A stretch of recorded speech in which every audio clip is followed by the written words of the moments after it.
참빛이 세상에 왔다라는 제목을 가지고 요한복음 4번째 시간 갖겠습니다.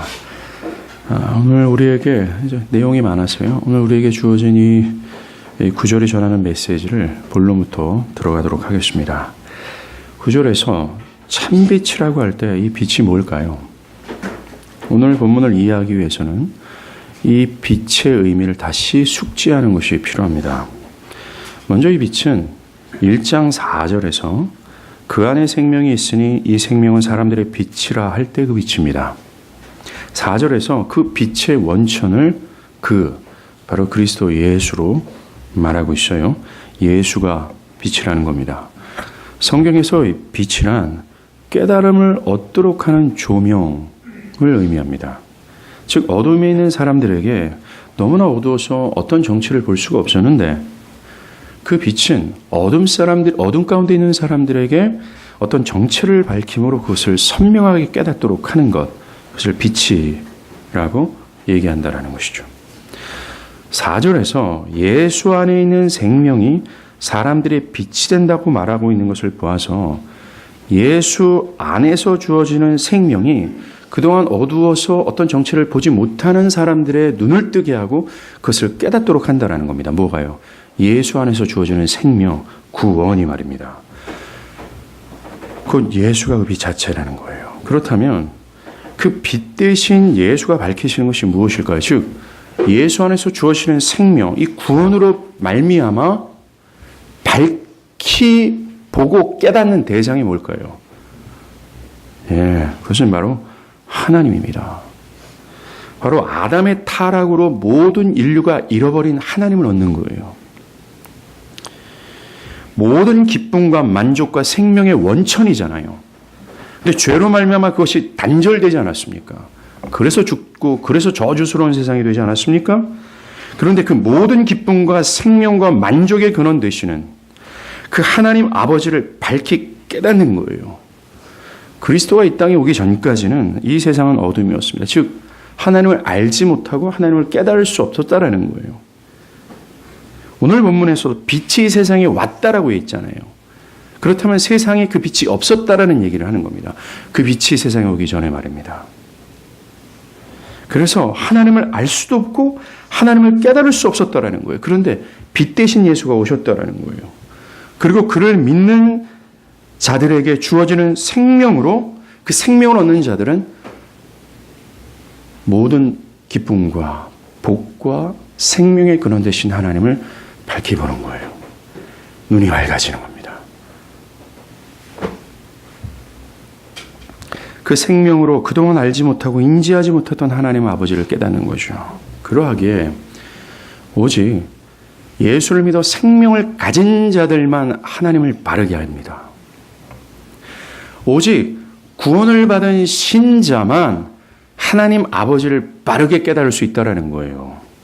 하나님을 안다라는 것은 그저 객관적 지식으로 아는 것이 아닙니다. 사변적으로 하나님을 아는 것이 아니에요. 그저 교회를 다니는 것을 하나님을 안다라고 말하는 것이 아니라는 겁니다. 하나님을 안다라는 것은 하나님과 인격적인 관계를 갖는다라는 거예요. 실제적인 관계를 맺고 있다라는 겁니다. 예수 안에서 주어진 생명이 빛이 돼서 하나님이 얼마나 영광스러운 분이라는 사실을 보고 놀라는 게 선행되는 거예요. 와! 하나님이 이렇게 영광스럽고 전능하시고 살아계시고 은혜와 자비가 풍성하신 분이시구나. 나는 그 사실에 놀라는 것이 선행되는 거예요. 그런데 이 영광스러운 하나님이 나 같은 죄인을 위하여 아들을 내어주셨구나. 라는 사실에 놀라고 전율하는 겁니다.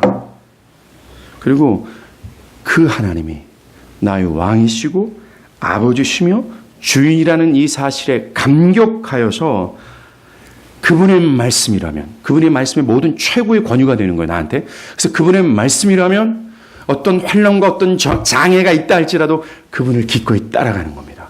나의 생명을 지불하면서까지 주님을 사랑하는 거예요.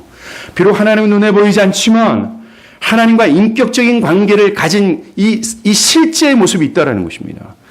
하나님은 비록 눈에 보이진 않지만 하나님이 그 어떤 세상의 피조세계보다 더 밝히 봄으로 하나님이 왕이요 아버지요 주인으로서 관계하며 살아가는 것이요. 이것을 하나님을 안다라고 얘기하는 거예요. 제가 방금 전에 얘기했던 이 사안, 하나님을 인격적으로 관계한 이 사안이 없는 상태로 교회 안에 있다면 아직까지 하나님을 아는 것이 아닙니다. 하나님을 모르는 거지요. 하나님을 알고 하나님으로 말미암아 놀라고 하나님으로 말미암아 삶의 방향성이 바뀌고 삶이 추구하는 모든 방향이 다 바뀌어지지 않았다면 하나님을 안다라고 얘기하는 것이 아니죠. 하나님을 최고의 기쁨으로 여기지 못한다면 그 사람에게 필요한 건 하나님을 아는 거예요. 아니요. 그 사람에게 필요한 건 예수로 주어지는 생명 있잖아요. 영원한 생명, 구원이 필요한 겁니다. 이것이 만약 이렇게 변화되지 않았다면 그 사람에게 필요한 것은 예수로 말미암아 주어지는 생명이에요. 이 생명이 있어야 된다는 것입니다. 우리 주변에 왜 교회를 다님에도 불구하고 이렇게 하나님을 사랑하지 않을까? 교회를 다님에도 불구하고 이렇게 형식적이고 의식적일까? 그저 교회만 들락거릴까? 잘 이해가 되지 않지 않습니까? 이 말씀은 얘기합니다. 그들 안에 그리스도를 아는 지식, 즉 그리스도로 말미암아 얻어지는 생명이 없는 거예요. 구원이 없기 때문이다라고 정의하고 있다는 겁니다. 하나님 아버지를 알 수 있는 길은 오직 빛이신 예수예요. 요한은 이것을 강조하고 또 강조하는 겁니다. 곧바로 1장 9절 다시 들어가는데요. 이 9절에서 흥미로운 사안이 하나 있어요. 세상에 온 빛을 그냥 빛이라고 얘기하지 않고 참빛, 진정한 빛으로 기록합니다. 헬라어로 이 참된이라는 단어는 두 가지 의미가 있어요. 각각 다릅니다. 첫 번째는 거짓의 반대인 의미로 참된을 의미합니다. false의 반대인 true라는 거죠. 옳고 그름을 판단할 때 이건 거짓이고 이게 참이야 라고 할 때 참된이라는 뜻이 있어요. 그러나 요한은 여기에서 이 단어를 이런 의미로 사용하지 않았습니다.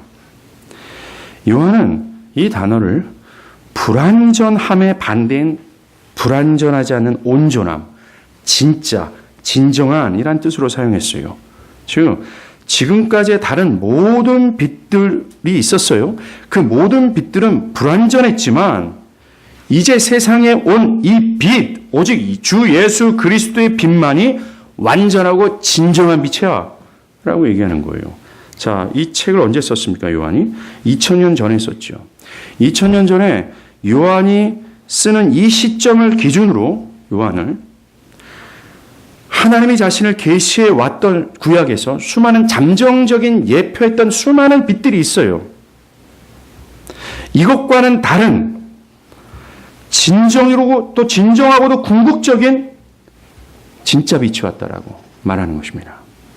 예를 들어서 광야에서 굶주리지 않았던 또 광야에서 죽을 수밖에 없었던 이스라엘을 살리게 했던 양식이 있어요. 그게 뭡니까? 만나예요.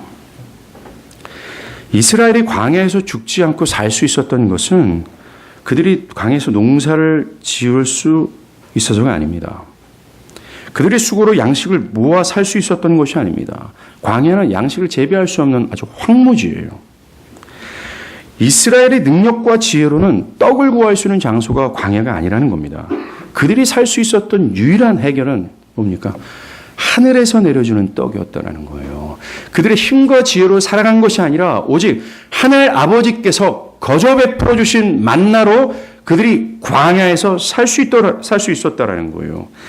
그러나 비록 만나를 먹고 그들이 살 수는 있었지만 결국 이스라엘은 만나를 먹었어도 죽었습니다. 즉, 이 만나가 하늘에서 내려주는 진정한 떡, 먹어도 죽지 않을 진정한 떡을 잠정적으로 예표하는 것이었지만 충분하지 못했다는 겁니다. 광야에 있는 인생들이 살 수 있는 길은 자신의 힘과 지혜가 아니라 하늘 아버지께서 거저 내려주시는 하늘 양식으로 살 수 있다라는 이 하나님의 메시지가 만나를 통해서 드러났지만 충분하지 않았다라는 거예요. 그 만나를 먹고 그들은 죽었지만 하나님께서 궁극적으로 말하고자 하는 하늘에서 내리는 떡을 먹고 죽지 않은 그 양식이 만나를 통해서 잠정적으로 예표했지만 충분하지 않았다라는 거예요. 그런데 진짜 떡이 왔다라는 겁니다. 그 만나가 잠정적으로 예표했던 그 떡. 요한복음 6장 32절이에요. 예수께서 이르시되 내가 진실로 진실로 너희에게 이르노니 모세가 너에게 하늘로부터 떡을 준 것이 아니라 내 아버지께서 너희에게 하늘로부터 참떡을 주시나니 내가 그 생명의 떡이다 라고 예수가 말하는 거예요. 내게 오는 자는 결코 줄이지 아니할 터요 나를 믿는 자는 영원히 목마르지 아니하리라. 그렇습니다. 그동안 만나는 하나님께서 참된 떡이 되시는 예수를 잠정적으로 예표한 계시였어요. 하나의 그림자였다라는 겁니다. 세상에 있는 인류는 저와 여러분이 자신의 힘과 지혜로는 영원한 생명을 얻을 수 없음을 이 사건을 통해서 예표해 주고 있는 겁니다. 그리고 오직 하늘 아버지가 내려주시는 양식을 먹어야 살 수 있다라는 하나님의 계시가 이제 온전히 성취됐다라는 거예요. 온전히 완벽하게 보여줬다라고 얘기합니다. 그 떡이 뭐예요? 참떡이. 바로 예수라는 거예요. 여기서 온전해진 계시, 그것이 참된이라는 오늘 본문의 의미라는 겁니다. 또 오늘 본문에서 나오는 참된 빛도 마찬가지예요. 구약 성경에서 이 빛에 대한 비유가 가득합니다. 먼저는 이스라엘을 광야에서 인도했던 불기둥이었어요. 하나님은 그 빛으로 그들을 인도하시고 그들과 함께 하셨습니다. 그리고 이 불기둥과 구름기둥은 그 이스라엘 백성들을 멸하고자 했던 애국 군대로부터 그들을 보호했어요. 이스라엘은 그 빛을 따라야 비로소 어디로 갑니까? 약속의 땅 가나안으로 갈 수 있었고 그들을 또 생존할 수가 있었습니다. 이스라엘은 그래서 여호와는 나의 빛이요 나의 구원이시다라고 노래할 수밖에 없었어요. 이 외에도 하나님의 율법은 하나님을 따르는 자들을 인도하는 빛이었습니다. 하나님을 알게 하는 계시였다라는 겁니다. 구름기둥, 불기둥, 하나님의 율법 등등이 이 참빛을 잠정적으로 예표했던 것들이었습니다. 즉 하나님이 비추는 빛을 따를 때만 가나안이 예표하는 천국, 하나님 나라에 갈 수 있다라는 하나님의 계시였다라는 거예요. 그러나 이 예표들은 충분치 않았다라는 거예요. 그런데 예수가 뭐라 그럽니까? 요한복음 8장 12절에 내가 세상의 빛이다. 나를 따르는 자는 어둠에 다니지 않고 생명을 얻을 거다라고 얘기합니다. 예수가 하나님이 구약에서 그렇게 말하고자 했던 진짜 빛이었다라는 겁니다. 즉 자신이 구약에서 잠정적으로 예표해왔던 빛이라는 거예요. 광야의 이스라엘을 생명의 길로 인도했던 그 빛 있잖아요. 그들이 뒤를 따라야 살 수 있었던, 그래서 가나안에 갈 수 있었던 빛, 하나님의 계시가 온전해졌다는 겁니다. 그렇다면 뭡니까? 우리가 살 수 있는 길은 그 빛을 따라야 되는 거예요. 그래야 이 가나안, 이 땅덩어리인 가나안이 예표하고 있는 영적 가나안, 천국에 갈 수 있다는 거예요. 예, 구약의 수많은 것들이 하나님을 깨닫게 하는 잠정적인 예표였지만, 뭔가 하나님의 뜻, 하나님의 메시지를 전하고자 하는 예표였지만, 이제는 그것이 말하고자 했던 완전한 계시가 왔다라는 겁니다. 히브리서 1장 1절에서 2절 이렇게 얘기해요. 옛적의 선지자를 통하여 여러 부분과 여러 모양으로 우리 조상들에게 말씀하신 하나님이 이 모든 날 마지막에는, 즉 궁극적으로는 아들을 통해 우리에게 말씀하셨다라고 얘기하는 겁니다. 그렇습니다. 예수가 마지막이고 최종적이며 온전한 하나님의 계시예요. 하나님이 우리에게 말하고자 하는 메시지였다라는 겁니다. 자신의 뜻과 사랑과 긍휼을 드러내고자 했던 온전한 것이었어요. 너무나도 확실하고 더 이상 보여줄 것이 없을 정도로 하나님을 다 보여준 게 바로 예수라는 것입니다. 더 이상 어떤 것으로는 하나님이 알 수 없어요. 예수가 아니면 하나님의 구원은 불가능한 겁니다. 예수를 외면하면 그 사람에겐 더 이상 희망이 없다라는 거예요. 이 예수를 사랑하지 않는다면 소망이 없는 겁니다. 이 예수께 나와서 생명을 얻지 못하면 어떤 기회가 없어요. 왜냐하면 이 확실하고도 분명한 하나님의 계시가 마지막이기 때문에 그렇습니다. 여러분들에게 주어진 계시의 기회는 한 번이에요. 이 예수라는 것입니다. 이 예수께 나오지 않으면, 또 예수를 믿지 않으면, 예수를 통해서 얻어지는 생명이 아니면 더 이상 기회가 없어요. 하나님은 다 보여줬다라고 얘기합니다. 더 이상 보여줄 게 없다라고 얘기해요. 하나님을 경멸하고 하나님을 믿지 않는 불신 가운데 있는 사람들이 하나님 지금도 말하는 거예요. 이게 참빛이야. 이게 완전한 하나님의 계시야. 내가 다 보여준 거야. 더 이상 보여줄 게 뭐 있어. 내 사랑과 긍휼과 나의 선함과 아름다움과 영광을 예수를 통해서 내가 다 보여준 거야. 이 예수 보지 않고 믿지 않으면 어떡할 거야 라는 거예요. 이 예수가 라스트 찬스라는 겁니다. 우리들에게. 하나님께서 주신 이 참된 빛, 온전한 빛을 따르지 않는다면 그들에게 남아있는 게 뭡니까? 지옥이라고 얘기하고 있어요. 이어서 오늘 본문은 이 참빛이 세상에 왔다라고 얘기합니다. 요한복음 1장 1절에서 5절까지 요한이 뭐라 그래요? 이 빛을 모든 만물이 그로 말미암아 지음 바 되었다고 그래요. 창조주라고 얘기합니다. 모든 것의 기원이 되는 그분이 세상에 왔다라고 얘기하는 거예요. 모든 사람의 생명이며 영원한 생명을 줄 수 있는 그 생명의 공급자가 왔다. 잃어버린 하나님을 되찾을 수 있는, 깨닫게 할 수 있는 그 빛이 왔다라고 얘기하는 겁니다. 이것이야말로 세상의 역사에서 가장 위대한 순간입니다. 어떤 사람들은 불을 개발한 것, 엔진을 개발한 것이 그 순간이라고 얘기를 합니다. 역사가들은 기원전 5세기에 그리스도의 꽃피었던 이 철학이라고 말할 수 있어요. 어떤 사람들은 로마의 법제도가 그것이다.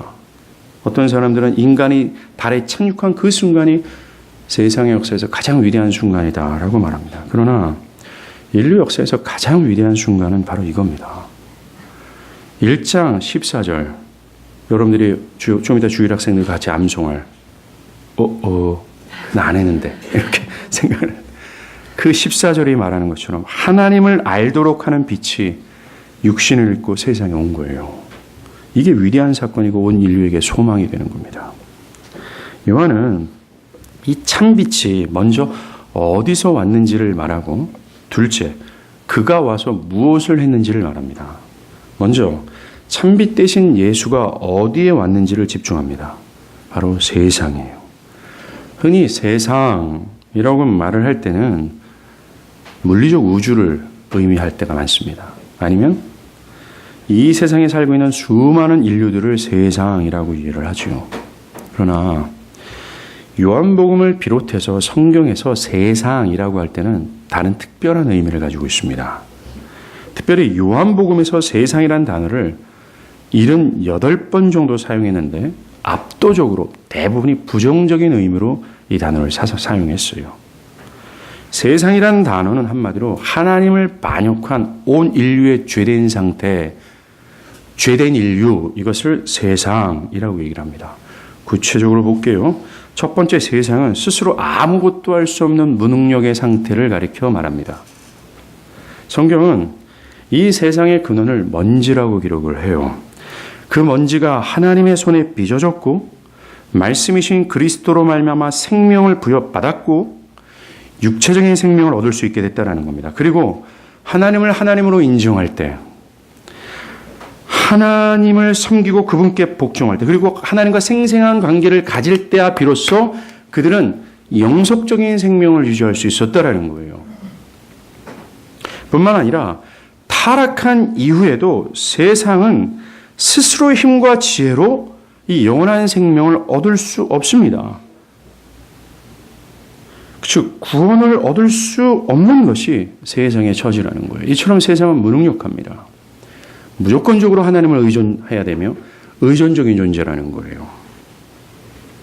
예수가 이 사실을 분명히 말합니다. 요한복음 6장 44절에 나를 보내신 아버지께서 이끌지 아니하시면 아무도 내게 올 수 없다라고 얘기해요. 그들이 무능력하게 하나님이 그들을 끌고 가셔야 된다라고 얘기하는 겁니다. 영원한 생명을 취하기 위해서는 말이죠. 그런데 이렇게 철저하게 하나님을 의존해야 될 무능력한 세상이 자신을 하나님이라고 주장을 한 거예요. 즉 독립을 선언한 겁니다. 하나님 아버지를 어떻게 하는지 부여잡고 그분으로 말미암는 모든 복락을 의존해야 될 존재가 아니에요. 나는 스스로 무언가 할 수 있어요. 라고 독립을 선언한 겁니다. 하나님을 영화롭게 하기보다는 이제부터 자신을 영화롭게 하기 시작하는 거죠.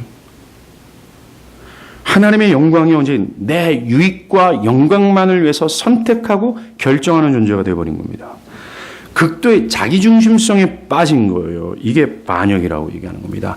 나 이제 하나님 필요 없어요. 내가 하나님 영화롭게 하지 않을 거예요. 나는 내 유익과 영광만을 추구하는 존재가 될 거예요. 하나님의 법을 따르는 것이 아니라 내 마음의 법을 따를 거예요. 즉 뭡니까? 내 육체가 원하는 대로 내 마음의 소원을 따라 나는 그렇게 살 거예요. 이게 성경에서 말하는 반역이며, 이런 반역한 세상 안에는 그릇된 본성을 갖게 되는 겁니다. 어떤 본성입니까? 하나님을 적대시하는 겁니다. 세상은 하나님을 향하지 않을 뿐만 아니라 향할 수 있는 능력이 없는 겁니다. 다시 말해서 세상은 오늘 본문에서 얘기하는 빛 있잖아요. 하나님을 깨달을 수 있는 은혜. 선천적으로 이 빛이 없을 뿐만 아니라 이 빛을 그들의 능력으로 소유할 수도 없고 그 빛을 싫어한다라고 얘기합니다. 이게 세상이에요. 그래서 10절과 11절 우리가 읽지는 않았지만 이 세상의 빛을 알지 못하고 이 빛을 영접하지 않는다라고 얘기합니다. 요한복음 7장 7절에서는요. 세상이 너희를 미워하지 아니하되 나를 미워하나니 빛을 미워한다 그래요. 그리스도를 내가 세상의 일들을 악하다 증언합니다. 예수는 세상이 악하다라고 정의합니다. 또 요한복음 14장 17절에 예수는 세상은 능히 그를 받지 못하나니 이는 그를 보지도 못하고 알지도 못함이라. 이 구절이 무엇을 의미합니까? 타락한 인간은 선천적으로 이 빛이 없을 뿐만 아니라 이 빛을 수용할 수도 없다라고 얘기하는 겁니다. 빛을 싫어한다라고 얘기해요. 그 안에는 하나님을 향하는 의지가 없다라고 얘기하는 겁니다. 그 외에도 너무나 무수하게 이 요한복음 여러 구절들은요. 인간이 하나님을 적대시하고 빛을 미워하며 하나님을 깨달을 수도 없는, 또 깨닫기를 원하지도 않는 그런 본성을 가졌다라고 주장을 합니다. 이것이 요한복음의 중요한 사상입니다. 요한복음뿐일까요? 아닙니다. 구약과 바울 서신 대부분, 즉 성경 전체가 강조하는 바가 바로 이겁니다. 구약 성경에서도요. 시편 14편에 여호와께서 하늘에서 인생을 굽어 살피사 지각이 있어 하나님을 찾는 자가 있는가 보려 한즉 다 치우쳐 함께 더러운 자가 되고 선을 행하는 자가 없나니 하나도 없다라고 얘기해요. 예스. 신약 사상만이 아니라 이 구약의 메시지에도 뭐라고 얘기합니까? 세상은 하나님을 향할 의지가 없다라고 얘기합니다. 하나님을 수용할 수 있는 능력이 없다라고 얘기합니다. 하나님을 미워하고 있다라고 얘기하고 있어요. 바울도 똑같은 주장을 합니다. 로마서 8장 7절이에요. 육신의 생각은 하나님과 원수되나니 이는 하나님의 법에 굴복하지 아니할 뿐만 아니라 할 수도 없다. 육신에 있는 자들은 하나님을 기쁘시게 할 수 없다. 고린도전서 2장 14절에 육에 속한 사람은 성령의 일을 받지 아니한다. 이는 그들에게는 어리석게 보임이고 또한 그는 그것들을 알 수 없다라고 얘기합니다. 예, 그렇습니다. 세상, 즉 하나님을 반역하여 타락의 상태 가운데 있는 모든 보편적인 인류들 있잖아요. 이들에게는 하나님을 미워하고 하나님을 적대시하고 하나님을 수용할 수도 없고 하나님을 향하고자 하는 의지가 절대 없다라는 거예요. 이들의 타고난 본성 안에는 빛이 없다라는 겁니다. 하나님을 깨달을 수 있는 능력이 없다라는 거예요. 그리고 이 빛을 받을 수도 없는 상태라는 겁니다. 세상은 마치 창세기 1장 2절에서 황폐해진 지구의 상태와 똑같아요. 흑암과 어둠이었어요. 혼돈이었습니다. 즉 히브리 말로 토우와 보우의 상태였다는 겁니다. 이 상태란 씨를 심을 수도 없고 심어봤자 생명이 자라날 수 없는 상태라고 얘기해요. 이 토우와 보우의 상태였던 지구가 바로 지금의 세상이라는 겁니다. 모든 보편적인 인류라는 거예요. 즉 하나님의 말씀이 심겨질 수도 없고 그것을 수용할 수도 없고 심겨봤자 자라날 수 없는 황폐의 상태라고 얘기하는 거예요. 자, 창세기 1장 2절에서 그 황폐했던 지구가 생명 넘치는 지구가 되기 위해서 가장 먼저 선언되었던 명령이 뭡니까? 빛이었어요. 똑같습니다. 요한복음을 비롯해서 성경 전체가 인간은 무능력하다. 인간 스스로는 안 된다. 인간은 완전히 황폐한 죽음 가운데 있다. 그들 안에는 죽음뿐만 아니라 하나님을 향할 의지도 없고 하나님을 미워한다. 적대시한다. 라고 강조했던 이유가 뭡니까? 바로 그들에게 이 빛이 필요하다라는 거예요. 이 세상의 상태가 이렇다라는 것을 매우 강조하는 이유는 세상에 대해서 지금 오신 참빛 있잖아. 이 빛이 사역이 그들에게 절대적으로 필요하다는 거예요.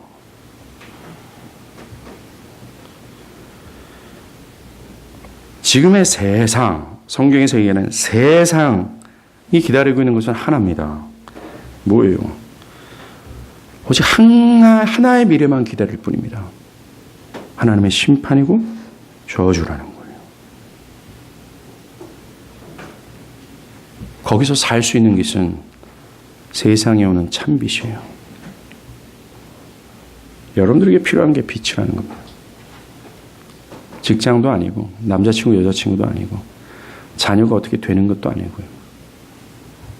이 빛이 필요한 겁니다.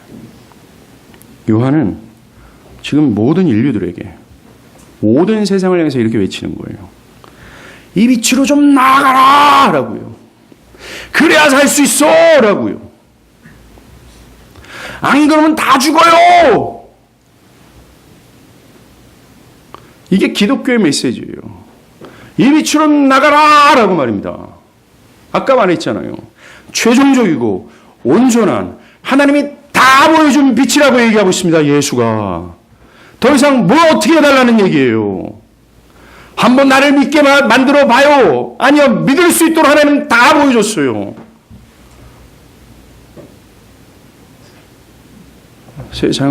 세상을 향해서 성경은 이 메시지를 전하고 있는 겁니다. 좀 돌아오라고, 돌이키라고.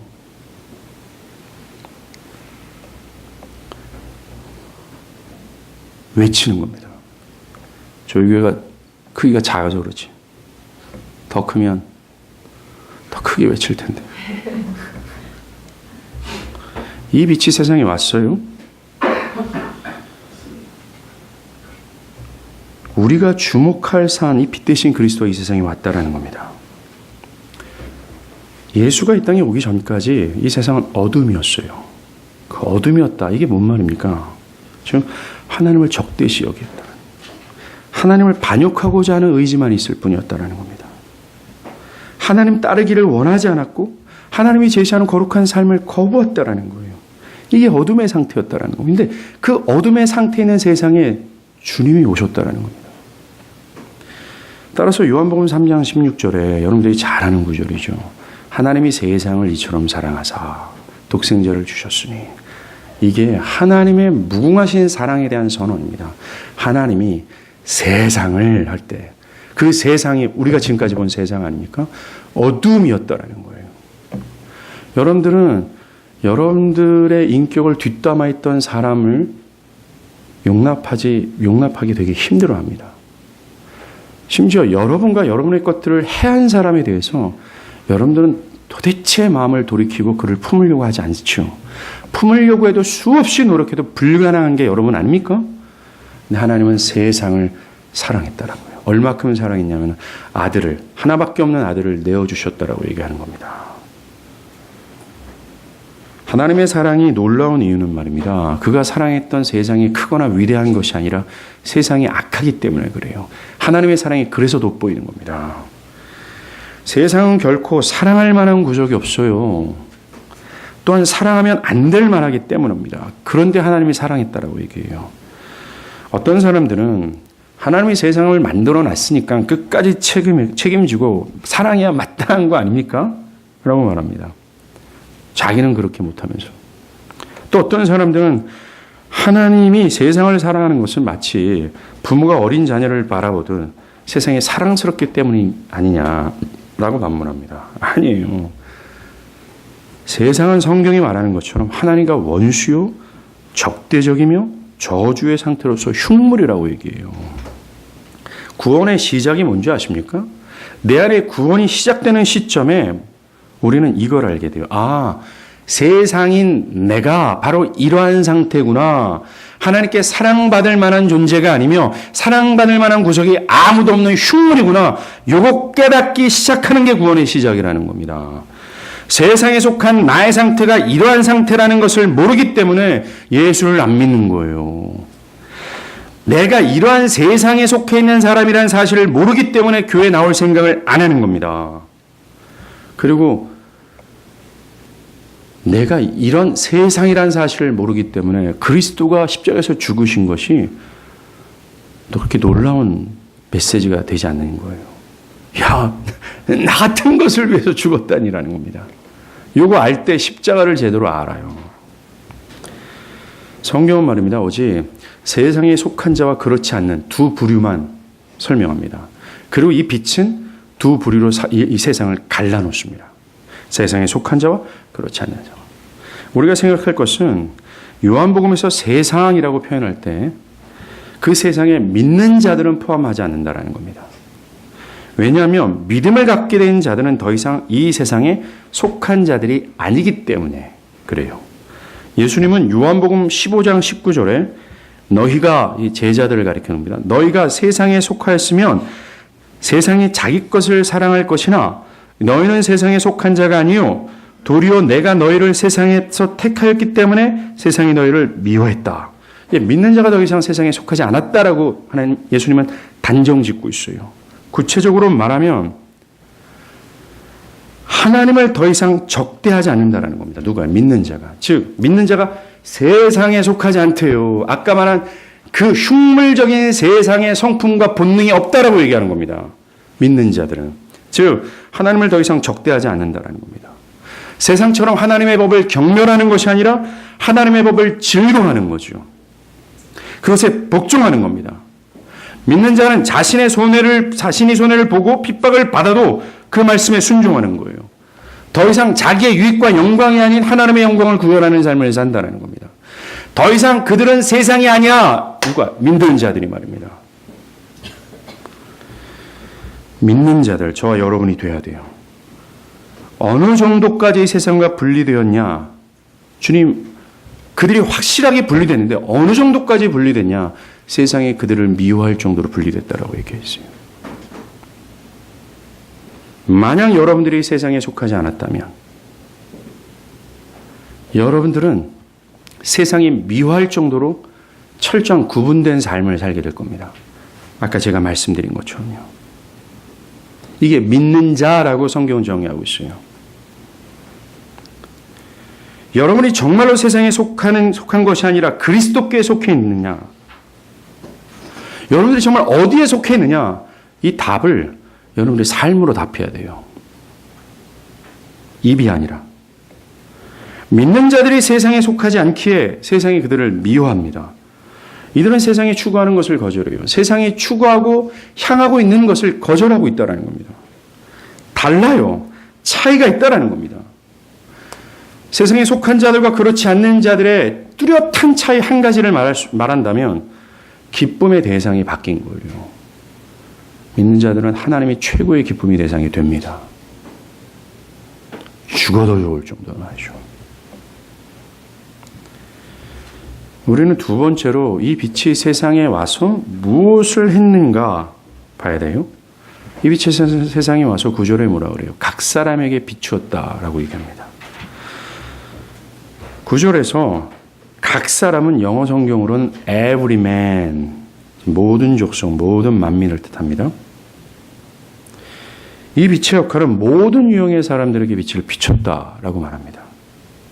주의해야 할 것은 모든 사람에게 빛을 비추었다라고 해서 그것이 빛이 어떤 역할을 한다고 그랬어요? 하나님을 깨닫게 한다고 그랬잖아요. 모든 사람들의 내면에 하나님을 깨닫도록 하셨다라고 이해해서는 안 됩니다. 즉 모든 사람들이 구원을 받았다라고 말해서는 안 된다라고요. 왜냐하면 첫 번째는 여기서 말하는 every man, 모든 사람이란 세상에 속한 모든 사람이 아닙니다.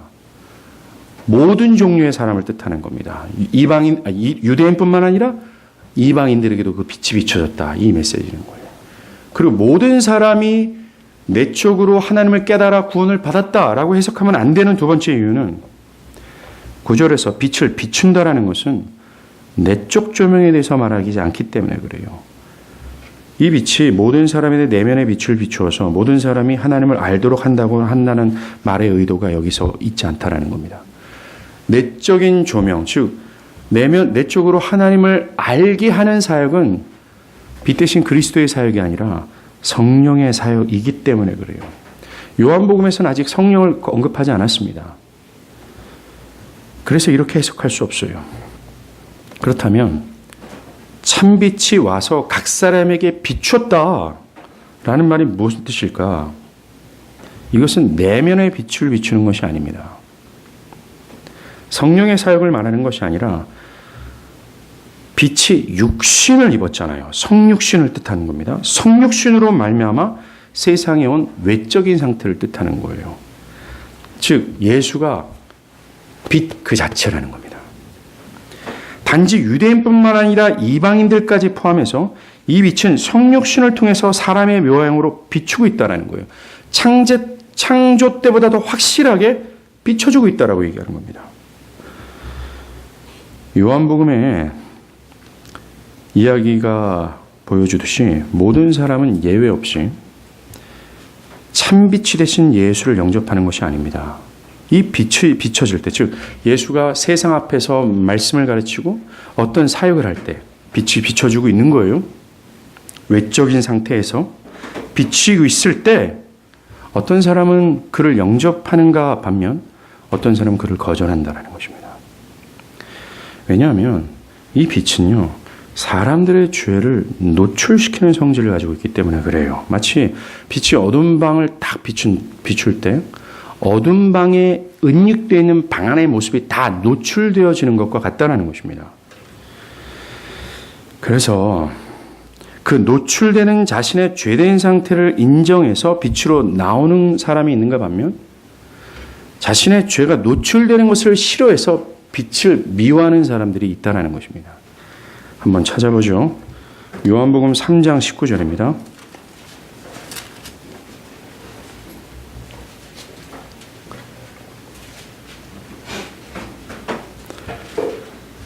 요한복음 3장 19절에서 21절입니다. 그 정죄는 이것이니 곧 빛이 세상에 왔으되 사람들이 자기 행위가 악함으로 빛보다 어둠을 더 사랑한 것이니라. 악을 행하는 자마다 빛을 미워하여 빛으로 오지 아니하니 이는 그의 행위가 드러날까 하며 진리를 따르는 자는 빛으로 오나니 이는 그 행위가 하나님 안에서 행한 것임을 나타내려 함이라 하시니라. 현대 사회를 살아가는 사람들이요, 빛을 싫어하는 이유가 이겁니다. 사람들이 예수를 거절하는 이유. 다른 이유가 없습니다. 시간이 없어서도 아니고요. 진리가 이해가 안 돼서도 아닙니다. 나름대로 이유가 있어서가 아니에요. 기독교가 마음에 안 들거나 교회가 마음에 안 들어서가 아닙니다. 세상에 속한 자들이 빛보다 현대 사람들이 빛을 싫어하는 이유는 그들은 빛보다 어둠을 사랑하기 때문에 그렇습니다. 즉 어둠, 하나님에 대한 지식이 없는 것을 좋아한다는 거예요. 하나님을 따르지 않는 삶을 사랑한다는 겁니다. 하나님을 자신의 왕으로 삼는 것을 싫어한다는 거예요. 어둠을 좋아한다는 겁니다. 그들이 교회를 안다는 이유, 예수를 믿지 않은 이유, 그들이 빛으로 나오지 않은 이유는 어둠을 사랑하기 때문입니다. 지금까지 자신의 견해와 삶을 돌이켜 진리를 따라 사는 것을 원하지 않기 때문에 그래요. 진리를 따르는 것을 부담스럽게 여기고 또한 그것에 별다른 의미를 찾지 못하기 때문입니다. 통회하는 믿음보다는 내가 주인이 되어서 지금처럼 자신을 고집하며 살기를 바라기 때문에 그래요. 어둠을 사랑합니다. 이 빛을 싫어하는 사람들, 세상의 가장 두드러진 특징, 이 세상에 믿는 자가 포함되지 않는다고 얘기했잖아요. 이 세상의 가장 두드러진 특징이 뭔지 아십니까? 그들의 행위가 그 빛에 의해서 드러나는 것을 두려워합니다. 그래서 빛으로 오지 않아요. 즉, 죄가 노출되어서 수치심을 느끼고 죄가 노출되어서 자신의 죄인으로 인정받는 것을 미워합니다. 그래서 이들은 빛 대신 예수를 피하는 거예요. 이런 사람들이 바로 세상에 속한 사람들이라는 겁니다. 진리를 주구장창 말해도 진리를 저항하고 진리를 알아듣지 못하고 진리를 멸시하고 진리를 떠나는 이유가 다른 게 아니에요. 어둠을 좋아하기 때문에 그렇습니다. 지금도 교회 안에 있으나 신앙에 불이 붙지 않은 사람들 특징이 이거예요. 이유가 이겁니다. 여러분 주변에서 예수를 따르지 않는 사람들 이유는 이겁니다. 그들은 빛보다 어둠을 사랑하기 때문에 그래요. 반면 어떤 사람들은 빛 대신 예수를 받아들입니다. 3장 21절 우리가 읽은 것처럼 진리를 따르는 자는 빛으로 오나니 이는 그 행위가 하나님 안에서 행한 것임을 나타내려 함이라. 이 구절에서 분명히 말하는 것 중에 하나가 빛 대신 예수를 영접하는 이 사람들의 두드러진 특징은 진리를 따른다는 겁니다. 우리는 이런 측면에서 기독교 신앙을 접근해야 돼요. 기독교 신앙은 교회를 다닌다 안 다닌다로 판가름하는 것이 아닙니다. 내가 예수를 믿는다 안 믿는다 고백하는 것으로 판가름하는 것이 아니에요. 기독교 신앙은 진리를 따르느냐 안 따르느냐, 진리를 알고 진리를 수용할 진리를 따르느냐 그렇지 않느냐로 판단해야 된다는 겁니다. 그들이 교회를 다니는 이유는, 세상에 속하지 않는 자들이 교회를 다니는 이유는 진리가 말하기 때문에 다니는 거예요.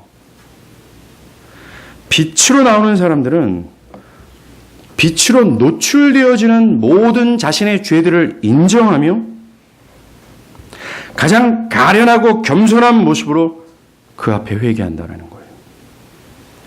계속해서 그들이 따르는 빛 대신 예수가 노출하는 자신의 죄성들을 숨기지 않고 인정하며 회개하는 겁니다.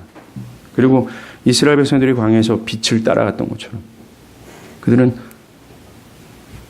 그 빛을 따르는 인생을 산다라는 거죠. 이게 기독교 신앙이에요. 이것이 세상에 속해 있으나 그곳에서 택함을 받아 더 이상 세상에 속하지 않은 믿는 자들의 모습이라는 것입니다. 이처럼 빛은 갈라놔요. 더 넓게는 기독교 신앙은 갈라놓습니다. 진리는 갈라놓습니다. 화합이 아니라 봉합이 아니라 나뉘어지게 한다는 거예요. 세상에 속하는 것과 그렇지 않는 것으로 말입니다. 사랑하는 여러분, 정리할게요. 빛이 왔어요. 참된 빛이 왔습니다. 하나님의 계시가 온전하게 확실하게 분명하게 모두 보여진 이 빛이 왔어요. 그리고 이 빛은 지금도 비추고 있습니다.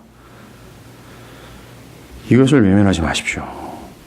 여러분들은 비춰지고 있는 빛 앞에 어느 부류에 서 있기를 원합니까? 세상에 속하기를 원합니까? 아니면 세상에 속하지 않기를 원합니까?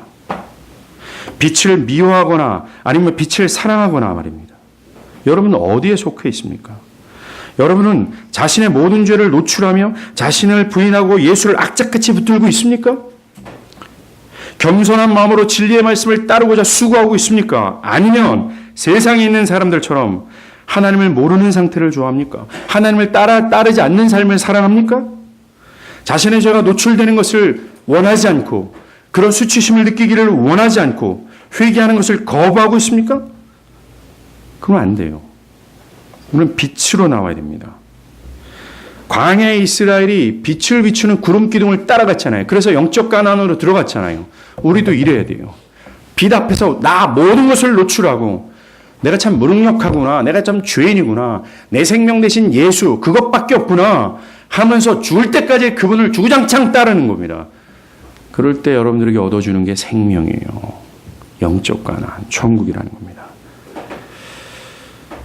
여러분에게 주어진 기회가 별로 없습니다. 예수를 믿으십시오. 기도하겠습니다.